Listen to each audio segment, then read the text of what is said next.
একটা লোক বের হয়ে গেছে। আপনাদের এখান থেকে একটা লোক বের হয়ে গেলে সে আপনার কি হয়? কাস্টমার।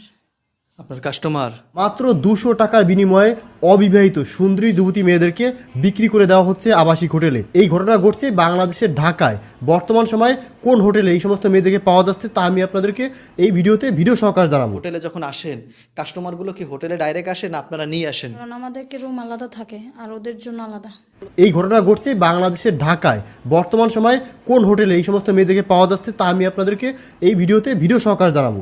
এবং এখানে কিছু খারাপ দৃশ্য দেখানো হয়েছে। যারা তোমরা 18 বছরের কম বয়সী রয়েছে তারা অবশ্যই ভিডিওটিকে ইগনোর করে চলে যাও, কারণ অনেক খারাপ দৃশ্য দেখানো হয়েছে। কী করা হয়েছে এই যুবতী মেয়েদের সাথে তাও দেখাবো, এবং এই ভিডিওতে রয়েছে প্রত্যেকটি মানুষের জন্য শিক্ষা। চলুন সরাসরি আমরা মূল ভিডিওতে চলে যাচ্ছি। একটা লোক বের হয়ে গেছে। হ্যাঁ, ভিতরে কেউ আছেন? জি, ভালো আছেন আপনি? জি, আপনার নাম কি? আপনাদের এখান থেকে একটা লোক বের হয়ে গেলে সে আপনার কি হয়? কাস্টমার। আপনার কাস্টমার।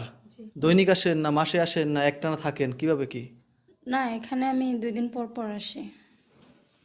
2 দিন পর পর আসেন। থাকি না। আচ্ছা, আপনি একটু বিস্তারিত আপনি একটু জানতে চাই, বলবেন? কেমন? আপনাদের এখানে ম্যানেজারের অনুমতি নেওয়া আছে।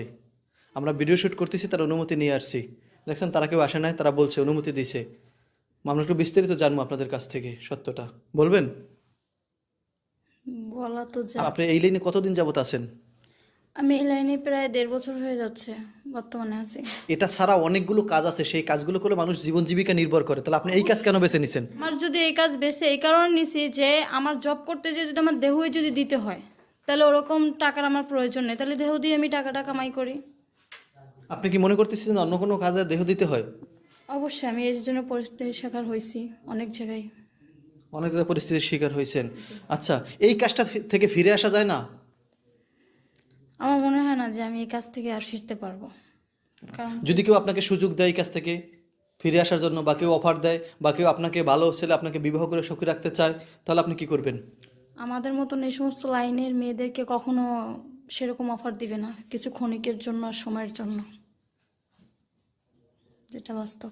কেউ কি আপনার জীবনে কখনো কি এরকমের কোনো অফার দিছিল, বা কেউ কি আপনাকে কোনো সরল পথ দেখাইছিল যে এই পথটা ভালো, এই পথে গেলে তোমার জীবন ভালো হবে, বা এই পথটা খারাপ, এটা ছেড়ে আসো, বা আমি তোমাকে বিবাহ করবো, এরকম কথা কেউ বলছিল?